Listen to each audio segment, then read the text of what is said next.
Welcome everyone, and thanks for joining us. My name is Daniel, and I'm a committee member of the History of Nursing Forum. The RCN is a UK membership organization, but it is really good to have people from all over the world. I'm really pleased to welcome you to this event, which is the first of the RCN's Black History Month events, and one of 3 events the library and archive are putting on. It gives me great pleasure to introduce our speakers. We have 2 speakers this evening. Our first speaker is Tim Kirby, and he's a television director whose recent credits include the BBC documentary presented by David Sugar, Our NHS, A Hidden History, which is available on BBC iPlayer. He's going to start us off, and then Teresa Doherty, who a lot of you will know. Teresa is a joint head of the RCN Library and Archive Service and the RCN Professional Lead for the History of Nursing. So she keeps people like me on our toes. I will now hand you over to Tim Kirby to do his presentation. Tim. Thank you very much, Dion. I hope everyone can hear me, and thank you very much for inviting me to join you this evening. It's a great privilege. I'm here to talk about the film we made, which went out in the summer of this year in July, Our NHS, A Hidden History, and to talk about the way in which we worked with both real people, as it were, interviewing people, getting their experiences, but also combining what they were saying with an exploration of the archives. And I'm going to particularly focus on the work we did in the archives, because I think that could be of interest to people who are perhaps doing their own research for their own reasons into the archives. So I want to take quite a detailed look at, in particular, one folder, one that we found in the National Archive, which told us a huge amount about, contributed hugely to one of the stories that we wanted to tell. Just first of all, to tell you a bit about the film overall. It was an hour-long film, and it was an attempt to both acknowledge and pay tribute to and to celebrate the massive contribution that health professionals from overseas have made to the NHS from the very, very beginning of the NHS, in fact, even before the NHS existed. And it was a subject that our presenter, David Lowe, was very close to his heart. And when he was asked, I think it was a year ago, the summer of 2020, or even before that, what he wanted to do, he said that was the one thing that he really wanted to do, and the reasons for it were kind of obvious, because we'd already been through the first phase of COVID and those very telling statistics about the consequences of that for people from BAME backgrounds was becoming clear.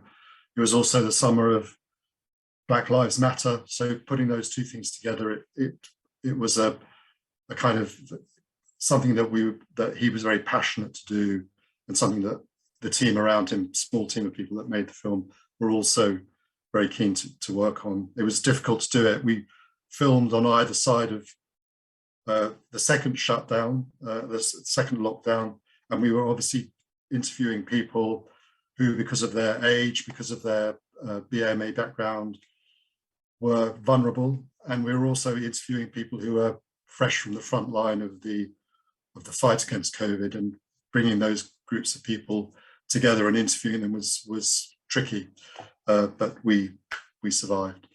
The roots of the Hidden History film go back to a film I made with David earlier about the Windrush scandal, where we were able to bring together the experiences, the terrible experiences that people had who were on the wrong end of the hostile environment.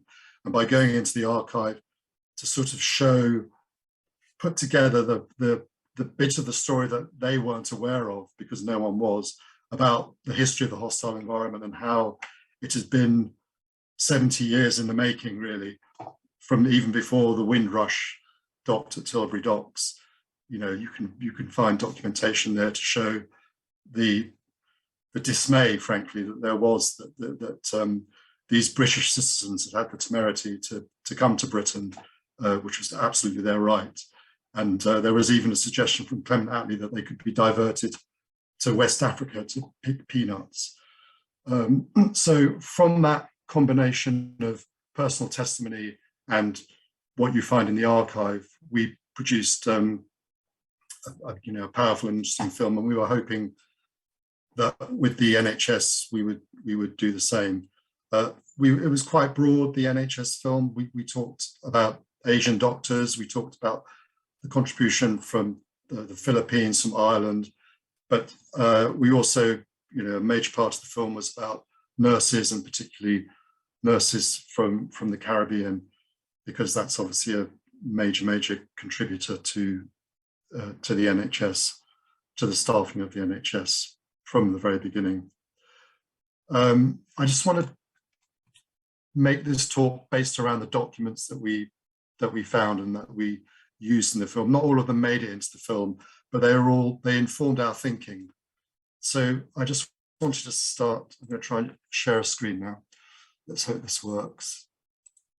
With a very almost symbolically important document, which I hope you're seeing that, which is the Windrush Manifest. It's the passenger manifest from the Empire Windrush, docking at 21st of June 1948, and it's all of the passengers on board, their names, their descriptions, and critically British passengers, because everyone coming from the Caribbean on that ship was a British citizen, had an absolute right to come to Britain, and it's a fact that's often overlooked, but simply that they had an absolute right to come, freedom to come. They didn't have to be invited officially. They could come as they did under their own steam and pay for themselves. And that's what they did. And amongst Tim, sorry to interrupt you, Tim, but the document isn't actually showing. We can just see the folder. So all right, one second. Stop sharing and start again.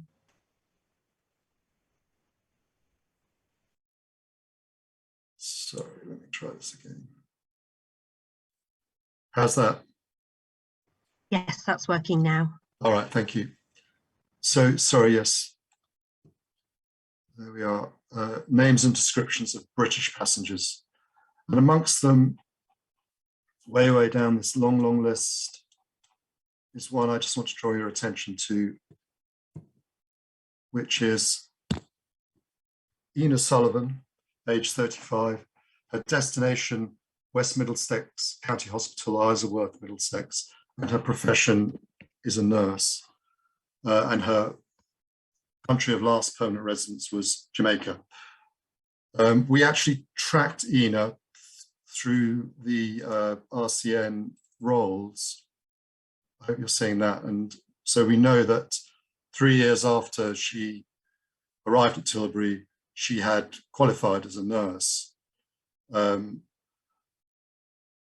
So whether she was a nurse before, had some qualification, or whether she gained her qualification at West Middlesex is not clear. And it's also not clear, we should say, that whether she was Afro-Caribbean, whether she could have been a British citizen returning to Britain.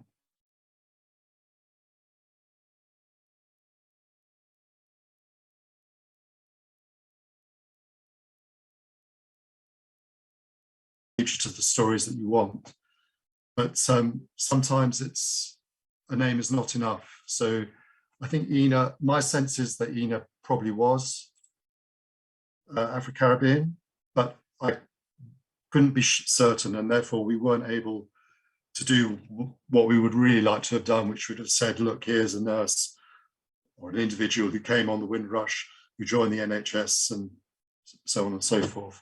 So we weren't able to do that in the case of Ina. But there are other treasures in the archive which allowed us to tell the stories that we wanted to tell. So what we're always looking for is a kind of paper trail, a series of documents that allow us to put together a story. And often the story is incomplete and it's frustrating. What we really want to do is to join the paper trail of documents to a real individual or maybe their descendants. And so when we went into the National Archives, we were looking for the beginning of a story, a thread that we could pull on, which would lead us through the documents and ultimately to a real live individual who could join up the official document with the real life story.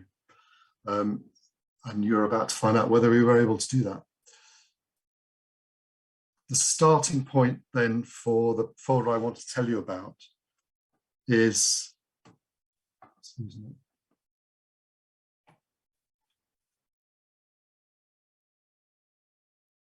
a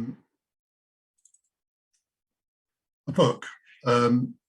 As is so often the case with us, we're always standing on the shoulders of the people who, the proper historians who've done all the hard work in the past. This is a very good book, Against the Odds, by Emma Jones and Stephanie Snow, and it's about Black and minority ethnic clinicians and Manchester, nurses, doctors in Manchester. And it's got a great set of photographs, which are always of interest to us in television because we live and die by pictures. But critically for us, it had a paragraph talking about October 1949, a government coordinated scheme designed to fill vacancies across the country. Manchester took on 6 women from Barbados as nursing auxiliaries. And there, critically for us, is this little number 65, which is obviously the footnote at the back of the book, which leads us to the National Archives and a reference MH551474, which is a folder, a file. And when we see that, that's jackpot for us, because that means that we can go to the National Archive discovery page. Many of you might be familiar with that. We can put that reference into the search for, and then we get what we're looking for, which is a description of MH551474, hospital workers from Barbados. There's actually 2 folders, MH551475 as well. And then here on the right, we read, not to much surprise, that the record has not been digitized and can't be downloaded, which means that we have to go to Kew, to the National Archives in Kew, which can be quite a daunting experience if you've not done it before, but it's definitely worth persisting because that's where all the treasure is. What you do when you go there, you order up your folders and your files and you get a desk, and then there's a kind of magic moment really when the folder that you're interested in is produced. Often, doesn't look like much when you get it, but I always think the kind of grottier it looks, the more interesting it's likely to be. And this is what MH1475, or whatever it is, 551474 turned out to be: employment of women from the West Indies as domestics in hospitals. When you open a folder like this, it's sometimes a bit confusing. You're not quite sure what's what, who's who. Sometimes, in fact, often the chronology of the papers is in reverse. So the most oldest ones are at the bottom and the most recent ones are at the top. So you actually have to turn to the back and work your way up through the file. But what you soon get the hang of is who's who, what's what, and who's talking to whom about what. So this is a Ministry of Health folder. And what it contains is correspondence to the Ministry of Health from various other ministries. In this case, the letter that kind of starts it all off, the Ministry of Labour, which no longer exists. The date, August 1947, so a year before the NHS is launched. And a gentleman called Mr. Reisner from the Ministry of Labour is talking to Mr. Dodds in the Ministry of Health about an approach they've had from the Colonial Office, which is another ministry, about the possibility of finding employment in the United Kingdom for women workers from Barbados, particularly as domestic workers in hospitals, which means ancillary workers, which means cooks, cleaners, ward orderlies. It's not nursing. You know, they definitely are looking for the people to do that kind of job and not to train and qualify as nurses. They're saying, if you think this would be useful, i.e. to the Ministry of Health, could you let us know whether your department would be prepared to sponsor such a scheme and what hospitals you think the women from Barbados might be sent, bearing in mind the possible problems arising out of the employment of coloured women. So from the very, very beginning, this is the letter that kind of kicks the whole thing off.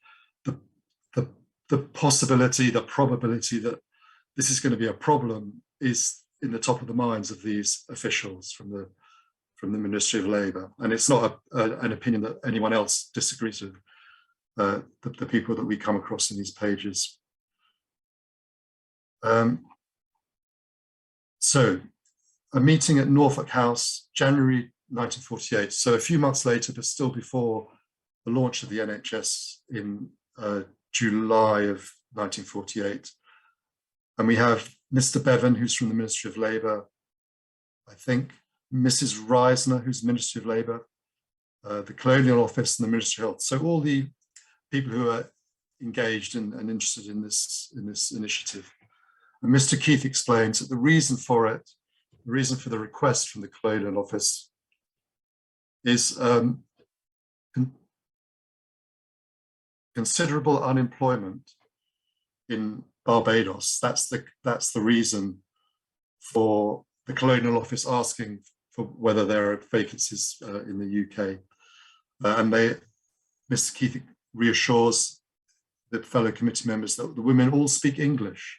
They would be unmarried or widowed, and their standard of cleanliness in their own homes would be very high. So they would make good domestics. And the assumption also is that they're going to stay for a limited period of 2 to 3 years to earn money and then return. So that's the official reason for this initiative. But elsewhere in the folder, you find, I would say, with the real reason for the initiative is that there are 60,000 patient beds in hospitals in Great Britain closed for lack of staff. And it's estimated that 54,000 nursing and 10,500 domestic staff are required to open these closed beds. So that's the real reason why this initiative is underway, because the NHS desperately needs nurses and domestic staff to fulfill its promises, really. Again, August 1947, so still just before the initiative is launched. It would be important to know how the hospital world would react to the introduction of coloured labour. It would be distressing if such action led to extensive discontent and resignation on the part of British domestic workers. And I could imagine that if these women were used in kitchens, and perhaps even if they were used in parts of hospitals which brought them into direct or indirect contact with patients, there might be serious complaint. So from the very beginning, what this folder, this document tells us is this paradox, which seems to be at the heart of the film, the idea, one of the ideas that we were investigating in the film, the idea of being needed but not wanted. And I think that is the theme that comes through really strongly in this folder, and you see it in the comments from all of these people. You don't, of course, I should point out the voices that you never hear in these documents are the voices of the women themselves who are involved, which is where making the connection to personal experience from the people who actually experience this is so vital. So we're starting at the official end of the telescope. And that's why some of the things you read here you might find upsetting. Let me just find something else. So they call this thing, this recruitment drive, the Barbados experiment. And that's a phrase that comes up again and again in the document, the sense of that somehow they're doing something that is both daring and also slightly dangerous. And also, you know, if it doesn't work, we'll stop doing it.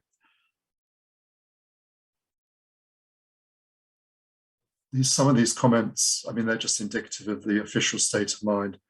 It is thought that the employment of West Indians in hospitals would possibly be most suitable in the dock areas where coloured people tend to assemble.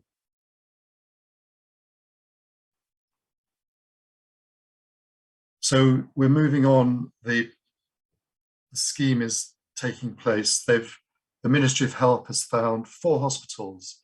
I'll just translate this handwriting. The above list of hospitals who are prepared to take West Indian domestic workers as an experiment, it says. So a fever hospital in Dartford, Southmead Hospital in Bristol, 2 hospitals in Manchester, MRI and Ancoats. All other hospitals approached have no resident domestic vacancies.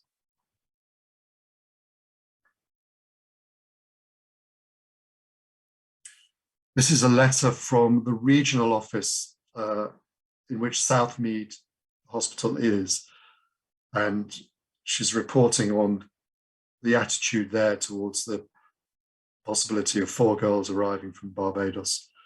All staff mess together in a communal dining room, and because of the miniature United Nations which is developing in this hospital, classes have been arranged to teach English to those whose English is poor. It is, I presume, safe to assume that these West Indians who come to England will have some slight knowledge of our language. I mean, the kind of ignorance of that is just so striking. And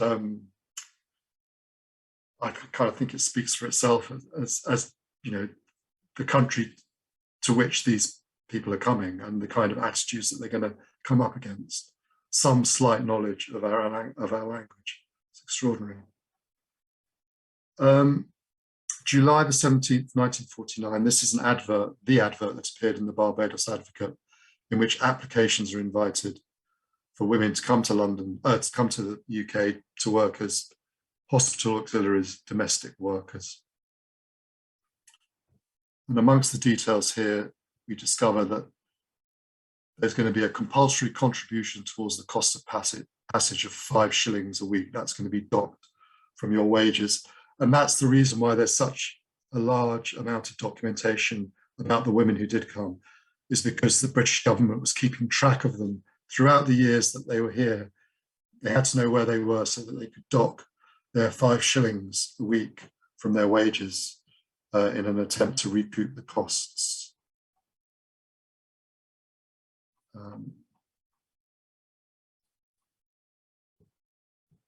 Yes, the 5 shillings looms large. And this is, in case you're interested, how much the overall scheme cost the British government, just under $18,000. I think that's been corrected to bring 33 passages, I think it was in the end 38, and 33 clothing outfits at $60 a head. I would say it was a bargain. And obviously it doesn't show the amount of money that they recouped from the 5 shillings a week. This is a letter from Betty Arm. She's interesting. She's a social welfare officer for the Colonial Office. She's in Barbados and she's sort of running the recruitment from that end. She reports that she would have been responsible for placing that advert in the newspaper, I suspect. And she's very enthusiastically reporting back about the terrific response. Although there are only 33 girls needed, we've had 531 applications from which a choice is to be made.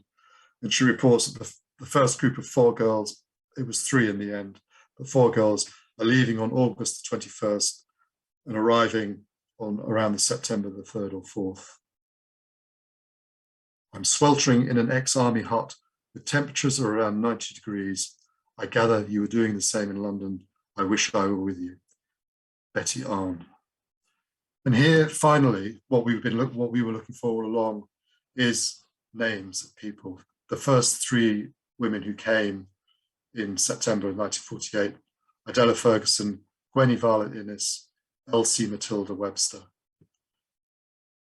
And a note down here, matron at Southmead Hospital agreed by phone to take all 3 girls. So this is the first of the cohort, and they're here. Just going to ask you to round up, Tim. What? I'm just going to ask you to round up now, if that's okay. Oh my goodness, really? Very fascinating. I've run on too long. Well, all I can say is that this this folder told us a story about a group of women who, I'll just show you the last document. A spreadsheet. This is what spreadsheets used to look like when you did them by hand. And we were able to trace all of these 38 women and find out what they did. And the main headline, the main important thing is that nearly half of them retrained as nurses. Very quickly, they stopped being domestic workers, they stopped doing the cooking and the cleaning, and they transferred and they qualified as nurses. And I think it just shows that whatever the official plans were, whatever the official scheme was supposed to be, the people who came had ideas and ambitions and paths of their own that they were going to take. And that's what they did. So from a scheme that was meant to bring hospital domestics, the NHS gets at least 15 or more nurses, qualified nurses, in a time when nurses were desperately needed. And I think Teresa's going to say now a bit more about what the RCN archives can tell us about some of those women. Yep, that's a really good point to hand over. So let's just bring up. Just going to bring up my talk. Lovely to have you all here. Now, Dion, I might, where's it gone?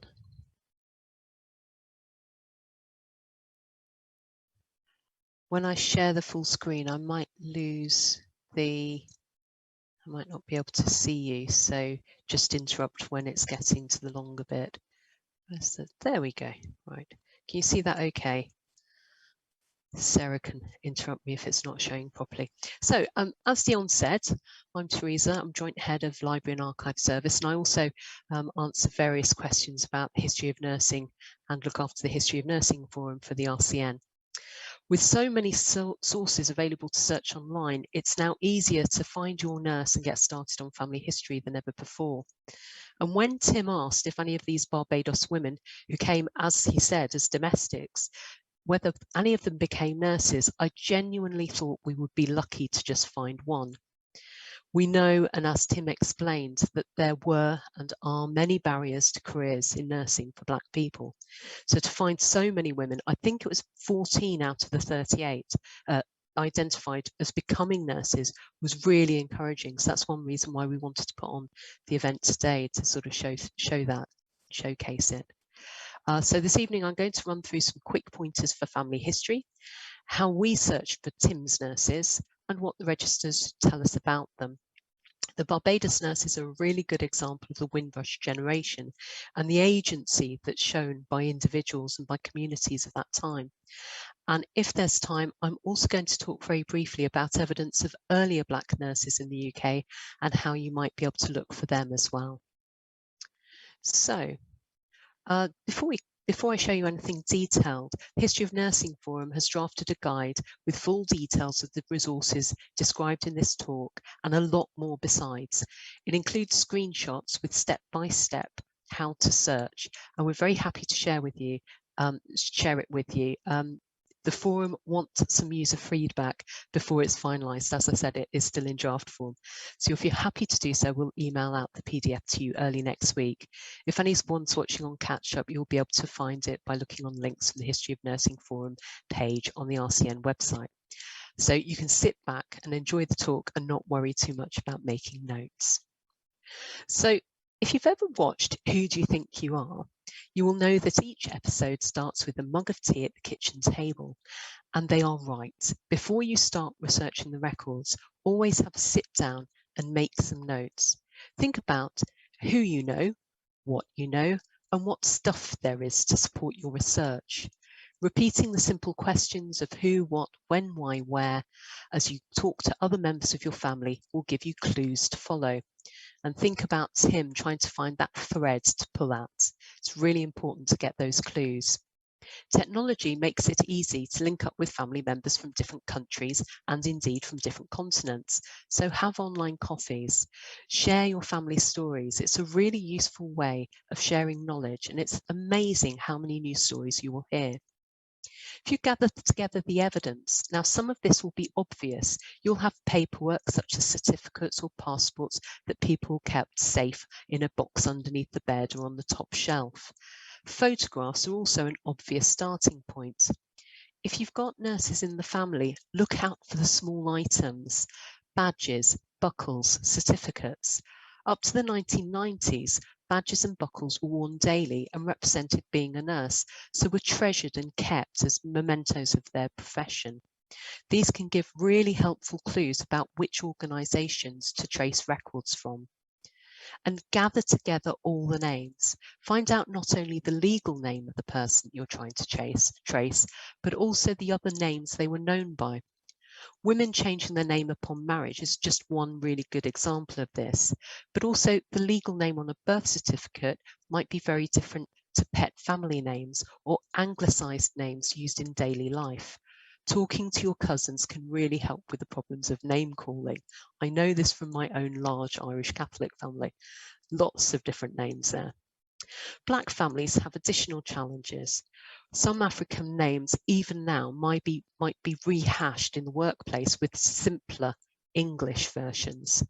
Whilst for Caribbean families, original ancestry is overwritten with European names of those that enslaved them. Conversely, in more recent times, a few people have taken on African names, sometimes as a result of undertaking family history. So a notable example is Elizabeth Anuanu, who held her mother's surname of Furlong until she connected with her Nigerian family roots and took her father's surname as an adult. So gathering all the different names and connecting them to one person, identifying when changes took place, can help you when you're searching for sources. So some people came across to the UK with a specific goal in mind, such as to train as a nurse and then return home. Others came to see what opportunities there were here and ended up building a life here. And what I found over the years is that there's never one single experience. There might be patterns, but everybody's experience is very different. Now, what do you call a group of nurses? You know, we're talking about name calling, and one of the difficulties I've found in working with the collections at the RCN is that, well, all too often a group of nurses is simply called a group of nurses. Like this image from our archive, it's a group of nurses, Dudley Road Hospital, 1947. All too often, women, and indeed black women, remained unnamed in the records in the official documented history. For staff like me who want to help identify black nurses in our collections and share stories with people like Tim and yourselves, we're in a double bind. In the photographs, black nurses are often unnamed.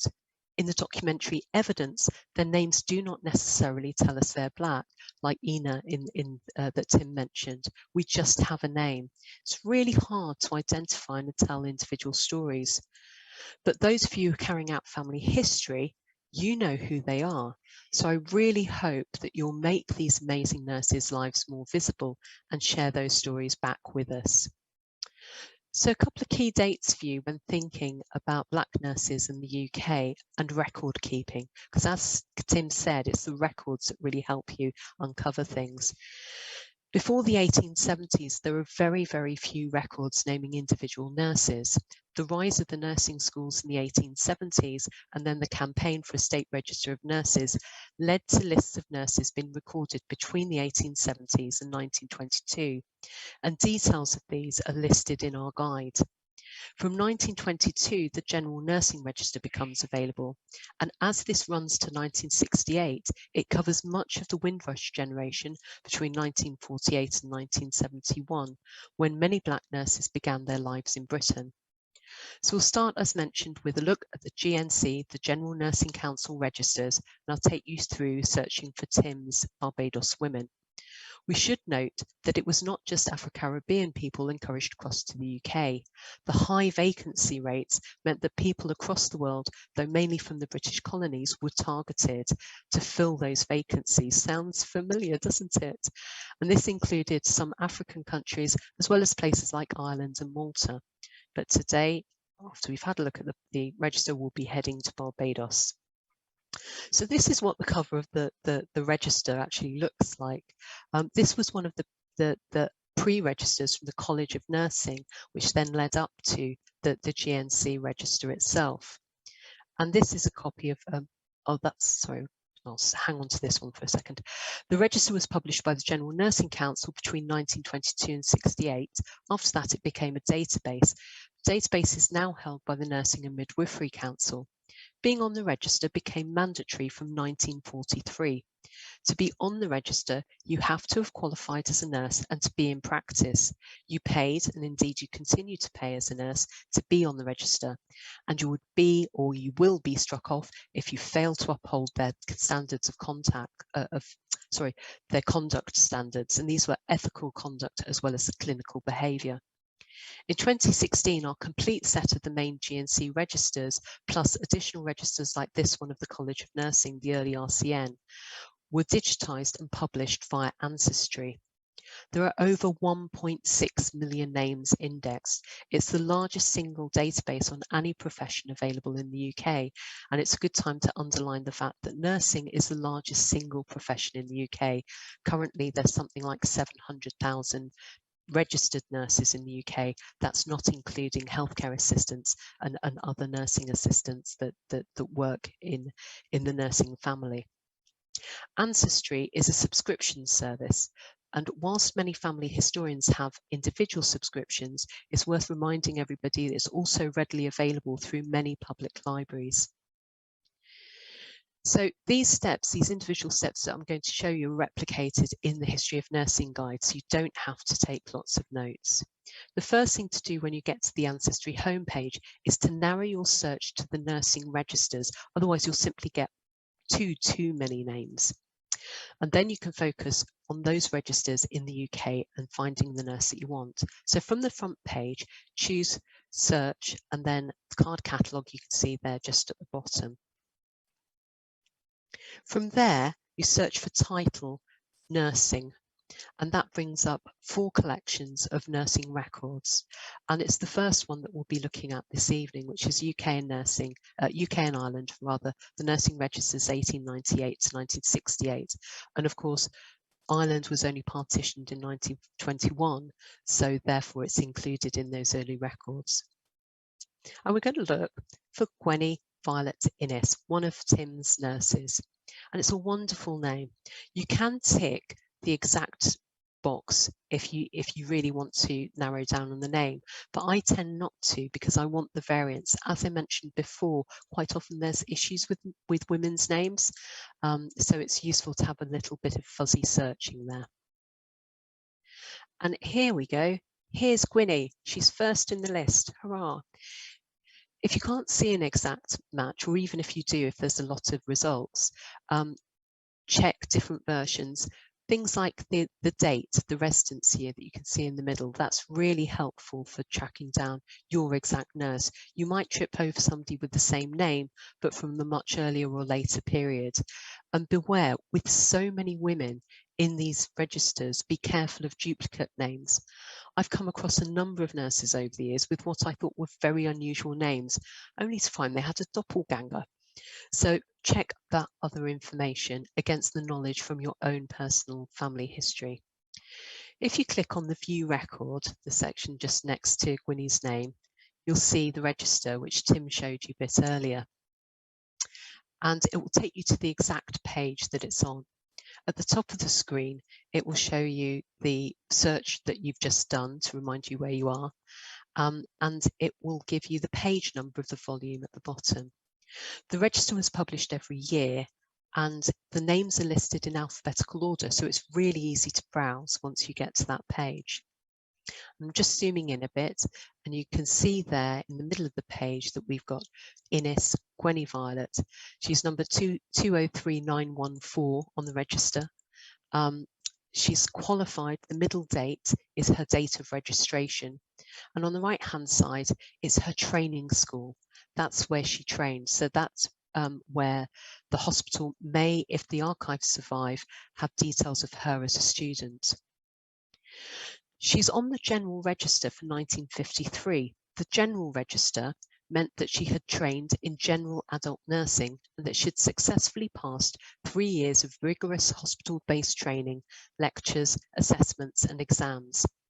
It means that Gwenny had qualified, that she had subsequently got a job, applied to and been accepted on the General Nursing Council Register. Remember that after qualification as a nurse, you had to apply to be on the register. It's not simply a list of the successful student nurses. The majority of nurses remained working at the hospital where they trained. So if you find your nurse on the register, it's worth finding out if local hospital staff records or magazines survive. And again, you can find out more about these sources in the guide. And this is the list of Tim's women, the Barbados women, who became registered nurses. So they all completed that 3 years of training. It's really impressive. Black women often came to the UK with friends. They stayed with friends or family, and some joined up for nursing training together. But many of them struck out on their own to pursue opportunities. They would have lived on their own in student nursing homes, surrounded by a wide group of women, often not knowing anyone or having anyone from their country, let alone from their hometown, alongside them. These were intrepid, powerful, independent women. What's interesting about this list is the wide geographic range of hospitals that our Barbados women attended for training. Yes, we can see Hackney in that list, but also Swindon and Staffordshire and Maidenhead.